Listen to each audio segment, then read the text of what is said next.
Hey guys, how's it going? Today I just want to do a review on the KEF Q350 bookshelf speakers. I'd spent the last couple months looking for a really solid pair of bookshelf speakers.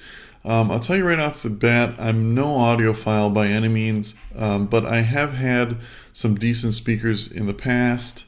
I had some Paradigms before, some higher end Polk Audios which were okay. Several JBL mid-range speakers, and some older ADS vintage ones. So I was looking for kind of a speaker that I could use mostly for listening to music. I wanted them to perform fairly well with home theater, but I was just going to go with a 2.1 system, meaning two speakers, a left and a right, and then a subwoofer. Now, I haven't gotten the sub yet, and I'm actually still debating if I'll even need one. One of the reasons I like the 350s over the 150s are with the 6.5-inch driver, you really get a lot better bass response. Not that the 150s are terrible, but they're definitely a lot thinner on the very low end.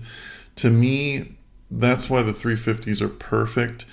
If you're just doing music listening, they really have enough bass. They truly do. They're rear ported rather than front ported like the last year's models, the Q300s. So I didn't really notice as far as like you needed them to have super good placement. With the concentric drivers on these things, they're very forgiving when it comes to where you place them. You don't have to have them in the perfect location to get good sound out of them. Another thing to mention too is completely ignore the frequency response. It says it's a 63 hertz to 28 kilohertz. These will absolutely get lower than 63 hertz.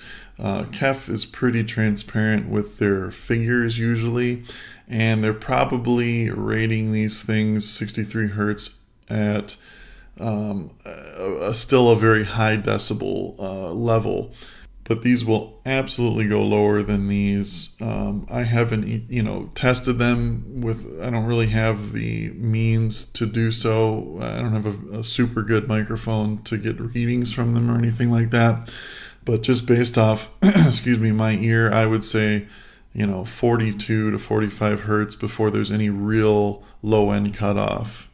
The concentric drivers in these things are nothing short of amazing. The imaging on these speakers are really stunning. That's why I'm using these in a 2.1. There's really, in my opinion, no need for a center channel because the imaging is just so good on them. But the big decision for me was, should I go with 350s or should I go with the 150s?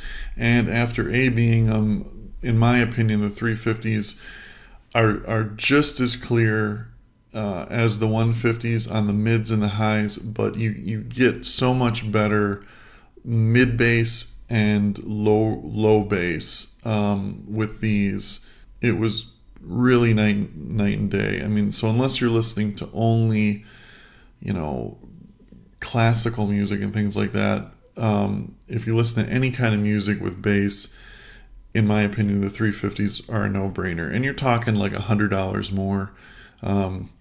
So, they're going to last a while. It's worth it. Not even a question, in my opinion. It's worth noting, too, that these things are pretty sharp looking. Very, very modern, very cool looking. I get tons of compliments on them. I mean, not that that really matters, but it does look nice in your house. When I was listening to them, these are stunningly close to the LS50s, which are like $1,300 a pair. I mean, maybe to a better trained ear, I'm sure the LS50s would sound better, but to me, they were darn close. And I mean close enough to where I couldn't even justify spending double the price, not even a question. So anyway, if you guys have any more questions about them, just leave them in the comments below. Thanks for watching. Have a great day.